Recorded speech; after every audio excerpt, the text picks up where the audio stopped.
안녕하세요. 반갑습니다. 저는 중학교에서 학생들과학교 공부하고 있는 강용철이라고 합니다. 네, 학교에서 소박하게 25년째 생활하고 있습니다. 오늘 학부모님들께 도움이 될 만한 여러 가지 이야기를 준비했는데요. 하나씩 차근차근 말씀드리도록 하겠습니다. 지금 우리 여기 중학교 공부에 대한 생각 나누기 3탄이 되겠습니다. 자, 오늘 어떤 내용이 나올지 상당히 궁금하실 텐데요. 우리 학부모님들이 많이 관심을 갖고 있는 내용이다라고 보시면 되겠습니다. 자, 무엇이냐면 바로 중학교 공부의 결과인 평가, 즉 성적에 대한 이야기를 한번 해보도록 하겠습니다. 갑자기 많은 분들이 성적 평가, 이렇게 얘기하실 것 같아요. 또 어떤 분은 과거의 경험을 떠올리실 것 같아요. 나 학교 다닐 때 수우미양가 이런 게 있었지, 이런 분도 계실 겁니다. 최근에는 이제 어떻게 성적 산출이 되고 어떻게 결과가 나오는지 좀 궁금하신 분들이 계실 것 같아서 특별한 내용을 준비했습니다. 그럼 지금부터 하나씩 만나보도록 하겠습니다. 자, 먼저 상단에 제가 수업과 평가라고 했는데요. 일단 중학교 수업부터 조금 더 설명을 드리도록 할게요. 수업이 어떤 식으로 진행되느냐 하는데요. 이 강의를, 이 영상을 보신 학부모님들은 학교 다니실 때 아마 강의형 수업이 되게 많았을 겁니다. 즉 선생님께서 직접적으로 이렇게 강의하는 형태의 수업이 되게 많으셨는데요. 물론 최근에 우리 중학교에는 강의형 수업도 있지만 굉장히 강조된 게 바로 저 2번이다라고 할 수가 있겠습니다. 참여형 수업이에요. 한마디로 하면 수업 중에 선생님이 설명하시는 것도 있지만 우리 제자들이 참여하고 소통하고 하는 수업이 굉장히 많아졌다, 이렇게 보시면 되겠습니다. 즉 과거에 우리 학부모님께서 수업 들으셨던 걸 떠올려 보시면 아무래도 선생님께서 많은 말씀을 하시고 많이 알려주시는 수업이 많았을 거예요. 왜냐? 그 시대에는 아는 것이 힘이었던 시대이기 때문이죠. 근데 최근에는 아는 것도 중요하지만 우리 학생들이 대화하고 소통하고 의논하는 것도 되게 중요하고요. 검색하고 탐색하는 것도 중요해졌습니다. 그래서 수업 방법에도 강의형 외에 참여형 수업이 많아졌다, 이렇게 보시면 되겠습니다. 자, 참여형 수업, 학생들이 참여하고 소통하는 수업, 이렇게 기억하시면 되겠고요. 또 과정 중심 수업이 많아져서 뭔가를 배울 때 그 학습의 과정들이 굉장히 강조되는 수업도 많다, 이렇게 보시면 돼요. 자, 자녀하고 얘기를 나눠보시면 이런 얘기 할 겁니다. 오늘 학교에서요, 토의 수업했어요, 토론 수업했어요, 모둠 수업했어요, 이런 얘기하는 경우 되게 많습니다. 최근에 대한민국의 중학교에는 이렇게 학생들이 참여해서 활동하는 수업이 되게 많아졌고요. 토의를 하는 경우도 있어요. 토론을 하는 경우도 있어요. 그리고 우리 학생들이 집에 와서 얘기하는 경우도 있어요. 오늘 학교에서 거꾸로 수업했어요, 이런 경우도 있습니다. 만약에 하이브르타 토론 수업했어요, 이런 경우 되게 많은데요. 또 이게 우리 학부모님 들으시기에 좀 새롭게 느끼실 수도 있는데 간단하게 정리해드리면 학교에서 강의하는 수업도 있지만 학생들이 참여하는 수업이 참 많구나, 이렇게 보시면 돼요. 그래서 중학교 수업에서는 아이들이 뭔가를 배우고 나서 발표를 한다든가 아니면 뭔가를 좀 이렇게 만들어 본다든가 실제 체험하는 활동도 많아졌다, 이것도 먼저 기억하시면 좋겠습니다. 자, 아무튼 수업이 굉장히 다채롭구나, 또 학생 중심 수업이 많아졌구나, 이렇게 기억하시면 되겠어요. 자, 그럼 이제 평가를 보겠습니다. 평가인데요, 여기 중요한 거 첫 번째, 학기 초에 학교에서는 평가 계획을 가정에 알려드립니다. 다시 한번요. 학교에서는 평가 계획을 학생과 학부모님께 알려드립니다. 지금 이 얘기를 들으시는 분은 안내 못 받았는데 이러실 수도 있는데요. 자, 일단 학교에서 다양한 방법으로 가정에 또 학생에게 평가가 1학기 동안 이렇게 진행된다는 것을 알려줍니다. 어떤 학교에서는 이렇게 종이로 보내주는 경우도 있고 어떤 학교에서는 이렇게 스마트폰 어플로 보내주는 학교도 있습니다. 아무튼 다양한 형태로 이번 학기에 진행되는 평가에 대해서 알려준다는 걸 먼저 기억하시면 되겠어요. 갑자기 이 얘기를 들으셨는데 난 받은 적이 없는데 라는 분 계실 수도 있는데요. 일단 평가 안내지가 나가는 경우가 있어요, 종이로. 근데 평가 안내지가 가정통신문하고 같이 묶여있는 경우도 있어요. 근데 가정통신문에 대해서 어떤 분은 이런 얘기도 하세요. 가정과 절대로 통신이 안 되는 종이야라는 얘기를 하세요. 가방 밑에 깔려있다고 해서 가방통신문이라고도 하시는데, 아무튼 학교에서는 종이로 알려드리거나 아니면 어플리케이션 알려드리거나 학생을 통해서 이번 학기에 어떻게 평가가 되는지 알려준다, 이렇게 보시면 되겠습니다. 혹시 지금 이 영상을 보시면서 들어본 적이 없어 라는 분이 만약 계시다면 학교 알림이라는 사이트가 있어요. 자, 아무도 안 적으시는 묘한 느낌이 전해지고 있어요. 학교 알림에 가시면 우리 자녀가, 내 자녀가 다니는 학교를 검색할 수 있습니다. 학교 이름을 클릭하시면 새로운 창이 뜨는데요. 거기에 학업 성취 관련된 내용을 보면 한 학기 동안 진행되는 평가 계획을 보실 수도 있습니다. 자, 아무튼 기억하실 건 학교는 일반적으로 한 학기 동안 진행되는 평가에 대해서 알려드린다. 이것만 먼저 기억하시면 돼요.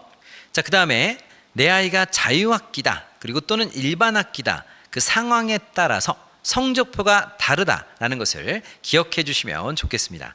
자, 무슨 얘기냐? 자, 자유학기 우리 학부모님 다 알고 계시죠? 자유학기 때에는 중간고사나 기말고사를 보지 않습니다. 그렇기 때문에 성적표에 A, B, C, D 같은 게 나올까요? 안 나올까요? 안 나오겠죠. 중간기말을 안 보기 때문에 과목별로 학생이 활동한 거에 대해 문장 형태, 다른 말로 서술형으로 성적표가 나간다. 이렇게 보시면 돼요. 자, 그럼 자유학기가 아닌 학기가 있을 겁니다. 우리가 또 일반학기라고도 하는데요. 자유학기를 보통 한 학기하고 나머지 한 학기, 그 다음에 2학년, 3학년 보시면 일반학기에서는 A, B, C, D, E 이렇게 성적표가 나온다. 이렇게 기억하세요. 또 이걸 모르시는 학부모님은 자유학기 때 아이가 성적표를 들고 왔더니 ABCD가 없네, 문장으로 되어 있네, 숨겼니? 이러지 마시고요. 아, 자유학기 때는 문장으로 나오는구나 이렇게 기억하시고 일반학기 때는 ABCDE로 나오는구나 일단 이렇게 기억하시면 돼요. 자, 그럼 자유학기부터 자세히 말씀드릴게요. 자유학기제는 지필고사를 보지 않습니다. 아까 살짝 말씀드린 것처럼 중간고사, 기말고사를 보지 않습니다. 자, 그러면 우리 성적표 또는 생활기록부에 어떻게 기록이 되느냐? 문장 형태, 아까 서술형으로 기록된다라고 말씀을 드렸습니다. 자, 어떻게 나오는지 굉장히 궁금하실 거예요. 아니면 자유학기를 이미 한 경험한 학부모님이 계시다면 이미 보셨을 텐데요. 과목 이름이 나와 있어요. 과목 이름이 나와 있고 과목을 잘 이수했다는 개념으로 P라는 영어가 써 있습니다. P가 A, B, C, D, E, F, G 그 P가 아니라 P가 패스, 넘어갔다, 통과했다 이렇게 보시면 돼요. 그리고 어떻게 표현이 되어 있냐면요. 학생들이 그 수업 시간에 어떤 활동을 했으며 어떤 태도를 보였으며 어떤 학습을 경험했는지를 문장으로 기록한다. 즉 서술형 이렇게 기억을 하시면 되겠습니다. 아까 말씀드린 것처럼 자유학기제 때는 A, B, C, D가 아니라 일단 패스의 개념, 통과의 개념이고 서술형으로 나온다. 이렇게 깔끔하게 기억하시면 되겠습니다. 그럼 이 영상을 보신 분 중에는 좀 보고 싶다 성적표 그럴 것 같아서 준비해 왔어요. 왜냐하면 전 친절하니까요. 자, 이런 형태로 나온다는 겁니다. 잘 보시면 학기 1학기가 자유학기라서 111 써 있고요. 교과목도 보이네요. 뭐 국어도 보이고 사회, 도덕, 수학 뭐 여러 가지가 있습니다. 자, 과목이 있습니다. 근데 옆에 보면 점수와 평균이 없어요. 당연하겠죠. 왜 그럴까요? 중간고사, 기말고사를 보지 않았기 때문에 그런 겁니다. 자, 성취도입니다. A, B, C, D가 아니라고 했어요. 뭐라고 했죠? PPPPP 이렇게 돼 있죠. 뭐죠? 패스, 통과했다. 이렇게 기억하시면 되겠습니다. 자, 그러면 어떻게 또 기록되느냐 궁금하실 텐데 아까 제가 문장 형태, 서술 형태라고 했어요. 이건 또 예시라서 제가 좀 가림 처리를 해놨습니다. 또 어떤 분은 내 컴퓨터가 이상한가 그러실 것 같은데 아니에요. 가림 처리해놨어요. 아까 제가 문장형으로 기록된다고 했죠. 그래서 살짝만 보시면 이 학생이 예를 들어 시를 배울 때 시의 표현 방법과 효과를 정확히 이해했다는 내용이 문장 형태로 쭉 기록이 됐다는 걸 알 수 있습니다. 즉 자유학기 국어 시간 동안 한 내용들이 이렇게 문장 형태로 기록이 되는구나 이걸 기억하시면 되겠습니다. 자, 그리고 자유학기제 때 많은 분이 아시겠지만 국어, 영어, 수학, 과학 같은 과목만 공부하는 게 아니라 여러 가지 창의적 체험 활동을 합니다. 자율활동도 하고 봉사활동, 뭐 주제 선택 여러 가지를 하지 않습니까? 이것 또한 지금 화면에 보시는 것처럼 문장 형태로 기록이 된다 이렇게 기억을 하시면 되겠어요. 그러니까 이런 문장들을 통해서 내 소중한 자녀가 자유학기 동안 어떤 활동을 했고 무엇을 배웠고 그 속에서 무엇을 했는지 알 수 있구나라고 보시면 되겠습니다. 또 이거 보시니까 살짝 이런 생각도 들지 않으세요? 우와, 대한민국의 선생님들 대단하시다. 이걸 다 기록하셨잖아. 정답입니다. 네. 그리고 선생님들도 사실은 이 성적표 이런 거 생활기록부 기록할 때 굉장히 열심히 공을 들이고 있다는 것도 알아주시면 좋겠습니다. 자, 그럼 이번에는 일반 학기 성적이 상당히 궁금하실 겁니다. 먼저 이걸 말씀드리기 전에 자, 우리 학부모님 말씀 한번 해보시죠. 자유학기 제 때는 A, B, C, D가 나온다 안 나온다? 안 나온다. P가 나온다. 그 다음에 문장 형태로 나온다. 이거 완벽하게 정리되셨죠? 그럼 이번에는 자유학기가 아닌 일반 학기 때는 어떻게 나오는가? 요거를 설명드리겠습니다. 일단 요 개념을 기억하세요. 성취도, 즉 A, B, C, D, E 이와 같은 성취도로 성적표가 나온다 이렇게 기억을 하세요. 그러면 A면 잘한 거잖아요. 그럼 어떻게 만들어내는가? 자, 화면 보시면 성적 산출 방식은요, 한 학기를 예를 들면 중간고사를 보겠죠. 기말고사를 보겠죠. 그럼 중간고사, 기말고사 더하기 별표 수행평가를 본다 이렇게 기억하세요. 그러니까 중간고사, 기말고사, 수행평가를 모두 합쳐서 A, B, C, D가 나온다 기억하세요. 중간고사, 기말고사, 수행평가를 모두 합쳐서 A, B, C, D가 나온다 이렇게 기억하시면 돼요. 자, 3번에 지금 어려운 말이 하나 나왔죠. 절대평가 방식입니다. 무슨 평가? 절대평가. 제가 목소리가 좀 셌죠. 절대평가로 바뀌는데, 여기서 그럼 절대평가가 무엇인지 잠깐 알아보고 가도록 하겠습니다. 자, 상대평가라는 말이 있고요, 절대평가라는 말이 있어요. 요건 좀 우리 시간을 좀 쏟죠. 자세히 말씀드릴게요. 상대평가는 말 그대로 상대적으로 점수를 매기는 겁니다. 즉 100명의 학생이 있으면 1등부터 100등을 쭉 줄을 세우고 그 순위에 따라 등급을 부여하는 겁니다. 많은 학부모님 뭐 들어보셨죠? 1등급 4% 뭐 이런 거 들어보셨고, 또 이제 성취평가제 5등급이 되면 퍼센트가 달라진다는 거 들어보셨을 거예요. 즉 상대평가는 줄을 세운다, 즉 순위를 세워서 등급을 부여하는 게 상대평가 이렇게 기억하시면 돼요. 그러니까 현재 고등학교는 상대평가로 내신을 산출한다 이렇게 보시면 돼요. 자, 그럼 지금 중학교는 어떻게 하느냐? 제가 앞 화면에서 절대평가라는 말을 썼어요. 점수에 따라서 등급을 부여합니다. 무슨 얘기냐? 일정한 점수만 넘으면 그 등급을 받는다 이렇게 기억하시면 돼요. 자, 조금 더 자세히 말씀드릴게요. 예를 들어서 아까 중간고사를 보고 기말고사를 보고 수행평가를 합쳤더니 아이가 92%를 달성하면 얘는 A인 겁니다. 92% 달성했다, A예요. 근데 애가 99%를 달성했다, 그래도 A인 거예요. 그러니까 90% 이상이 되면 모두 A가 되는 겁니다. 몇 명이 A고 이게 아니라 굉장히 여러 변수가 있죠. 즉 좀 시험이 쉬웠어요. 애들이 공부를 또 열심히 했어요. 그러면 A 받는 애가 수두룩 나올 수도 있어요. 왜? 그 단계, 이 등급을 넘으면 A가 되니까. 이해하셨죠? 자, 그 다음에 A, B, C, D라고 했습니다. 계속해서 80% 이상 90% 미만은 B가 되는 거예요. 그 다음에 70% 이상 80% 미만은 C가 되는 거예요. 60% 이상 90% 미만은 D가 되는 거예요. 그 다음에 60% 미만은 모두 E 자체효과를 넣었어요. 이렇게 되는 겁니다. 그럼 가만히 생각해 보세요.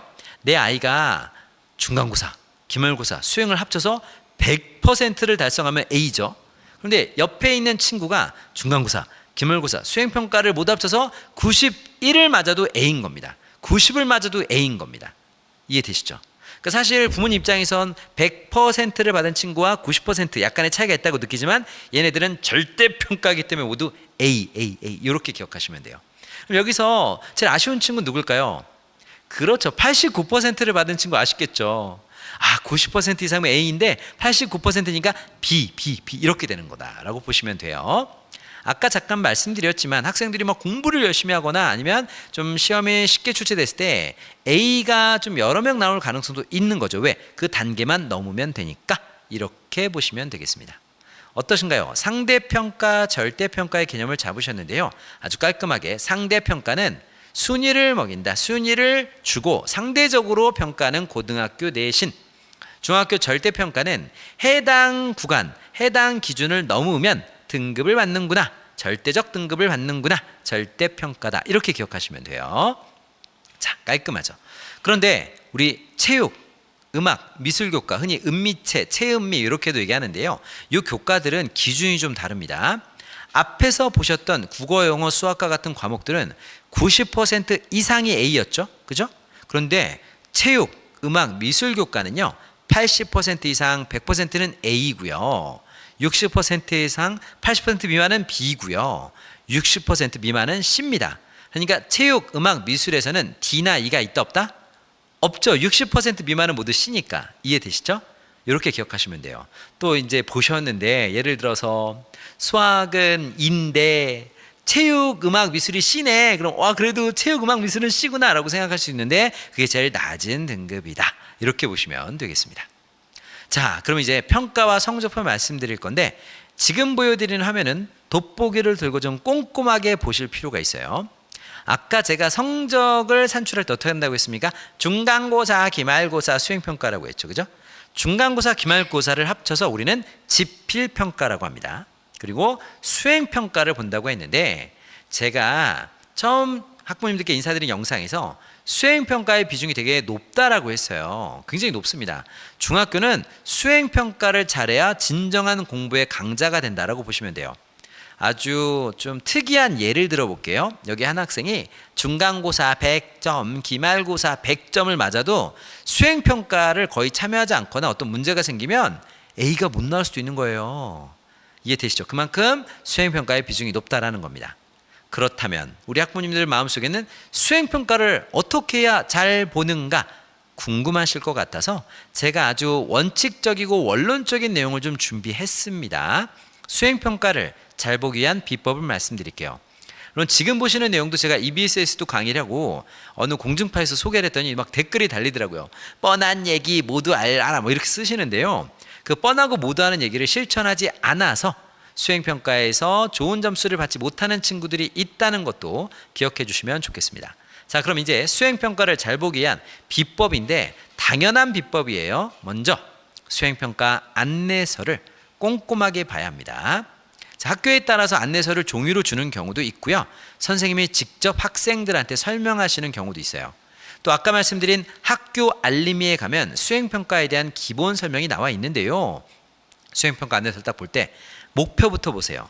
이 활동은 이런 목표 때문에 하는구나. 그게 학습 목표나 성취 기준이라는 이름으로 나오기도 합니다. 이것 때문에 하는 활동이구나 확인. 그 다음 이번 수행평가는 이러한 방법으로 진행되는구나 확인. 근데 대부분 중학생들이 여기까지만 보고 끝내요. 이렇게 하는 거구나. 사실 학생들은 방법을 정말 중요하게 여기는데요. 저는 기준을 꼭 보라고 얘기해 주고 싶어요. 기준. 선생님에 따라서는 이번 수행평가는 이러이러한 기준으로 평가라고 각각 점수는 이렇게 됩니다 라고 설명해 주신 분들이 꽤 많으십니다. 이런 것부터 꼼꼼하게 보는 게 중요해요. 자, 그 다음에 수행 아까 방법을 말씀드렸죠. 그러면 수행 과정의 방법과 절차를 잘 고민하면 좋아요. 내가 이 과제를 해야 되는데 이런 방법으로 하는 게 좋겠구나. 이 방법이 더 낫겠는데 이런 생각을 하시는 게 생각보다 중요합니다. 자, 그럼 보세요. 중학생 용철이라고 가정해 볼게요. 연상은 안 되시겠지만 안내서를 봐야지. 이런 목표구나. 이런 방법을 취하는구나. 기준을 봤어. 그래, 이런 방법으로 하면 잘할 수 있겠다. 자, 그 다음에 세 번째도 중요한데요. 제가 학교에 오랫동안 있다 보니까 공통적으로 느끼는데 수행평가를 기한, 즉 시간에 맞게 내는 것도 되게 중요해요. 은근히 수행평가는 제출기한이나 시간을 못 지켜서 감점을 당하는 경우가 꽤 많습니다. 그럼 학생들이 수행평가할 때 제출 날짜부터 역으로 계획을 짜야 돼요. 무슨 얘기냐? 금요일날 제출이니까 목요일까지는 이만큼 해야 돼. 수요일까지는 이만큼 해야 돼. 화요일은 이런 식의 계획을 짜는 게 생각보다 중요합니다. 자, 그 다음에 중학교 수행평가는 혼자 하는 수행평가도 있지만 친구들과 함께하는 수행평가도 굉장히 많습니다. 이 얘기는 즉슨 혼자만 잘해서는 안 되고 함께 잘하는 분위기를 만들어야 돼요. 이 말씀을 드리면 특히 우리 수행평가에 성실하게 하는 친구들이 그런 얘기를 할 때가 있어요. 선생님, 저는 혼자 열심히 하는데 같이 하는 친구들이 열심히 안 해서 너무 힘들어요. 이런 경우도 생길 수도 있습니다. 충분히 그럴 수 있어요. 그런데 너무 힘들어하는 친구 있으면 얘기해 주세요. 수행평가 열심히 하다 보면 네가 좋은 영향력을 미쳐서 친구들도 잘 따라올 수도 있고 또 안 따라온다 하더라도 네가 그걸 하면서 갖춰진 너의 능력은 너의 실력이 될 거라고 저는 얘기해 주는 편이긴 한데요. 아무튼 기억하실 건 중학교에서는 함께하는 수행평가가 있을 수 있다. 뭐 짝끼리 하거나 모드머니를 짜거나 이런 경우도 있다는 것도 잘 기억하셔야 합니다. 자, 그 다음에 중학교 수행평가에서는 말을 하거나 뭔가를 만들거나 쓰거나 아니면 몸이 움직이는 활동들이 꽤 있어요. 수행평가는 또 때로 자신감이 많이 필요하다 이렇게 보시면 돼요. 참고로 평소에는 말을 굉장히 잘했는데 발표를 시켰더니 이런 얘기를 하는 거예요. 제일 많이 하는 말 4가지가 있더라고요. 에, 저, 아였습니다. 갑자기 나와서 평소에 쉬는 시간에 잘 얘기하는 학생인데 에, 저, 이러다 들어가는 학생도 있어요. 이게 뭐냐면 자신감이 좀 부족할 때 생기는 현상이니까요. 자, 만약에 뭔가 발표한다, 뭔가를 만든다, 신체 활동을 한다, 떨린다면 미리 준비를 좀 체계적으로 하고 예행 연습을 해보는 것도 좋다는 얘기 꼭 해주시면 좋겠습니다. 자, 제가 그런 말씀을 드렸어요. 중학교에서는 수행평가의 비중이 높다. 그래서 수행평가의 강자들이 좋은 결실을 맺는다. 이렇게 말씀드렸습니다. 그럼 여기까지 들으신 우리 학부모님 마음속에 아하, 성적이 나올 때는 일단 중간고사, 기말고사, 수행평가 이걸 다 잘해야 되겠네 라는 느낌이 드실 거예요. 그리고 어떤 과목은요, 중간고사 안 보고 기말고사, 수행평가 이렇게 나오는 경우도 있습니다. 그러면 어떻게 확인해야 되느냐? 그렇죠. 수행평가를 안내해주는 정보를 잘 보시면 된다. 이렇게 보시면 돼요. 자, 그럼 드디어 이제 성적표가 내 손에 왔다라고 가정해 볼게요. 우리 학부모님들은 학창시절에 수우미양가란 용어 익숙하시죠? 저도 그랬거든요. 그래서 이 강의를 들으실 정도면 지성과 교양을 갖춘 분들이라 수수수우 이렇게 많으실 수도 있지만 막 양양양양 목장 뭐 이런 경우도 있고, 아무튼 뭐 수미양가였는데 요즘 어떻다고요? A, B, C, D라는 걸 아까 보여드렸고요. 아까 음악미술 체육은 기준이 다르지만 다른 과목들은 A, B, C, D, E 성취평가제다. 즉 그만큼 성취했다라는 걸 보여준다. 이렇게 보시면 돼요. 자, 예를 잘 보십시오. 중간고사의 비중은 30%, 기말고사의 비중은 30%라고 가정하겠습니다. 이번 학기에 수행을 2개를 보는데 수행 1번은 20%, 수행 2는 20%예요.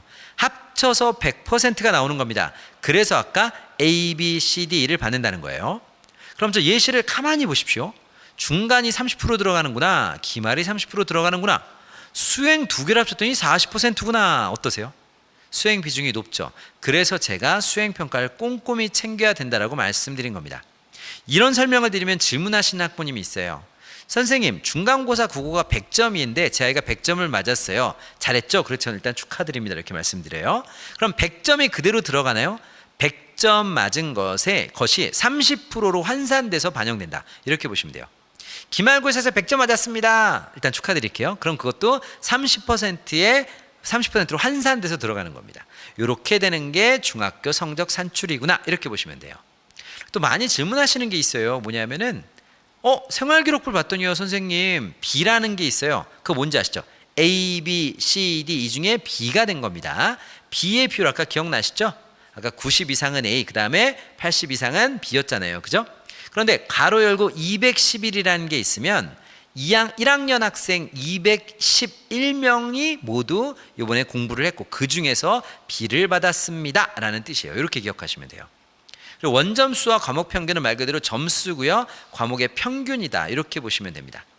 우리 학부모님이 제일 많이 궁금하시는 거 하나 말씀드릴게요.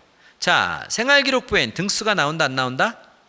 안 나옵니다. 지금 말씀드린 것처럼 이 학생은 국어에서 A를 받았고 가로 열고 110명. 그럼 110명이 그 학년 전체 수인데 내 아이가 A를 받았구나. 과목 평균이 70점인데 내 아이가 99다. 그러면 와, 평균이 학년 평균이 70인데 내 아이가 99를 받았구나. 오늘 맛있는 걸 좀 해줘야겠다. 이렇게 되는 거죠. 아무튼 등수는 나온다 안 나온다? 안 나온다. 공식적으로 생활기록부에 등수가 나오지 않는다 라는 것도 기억해 주시면 좋겠습니다.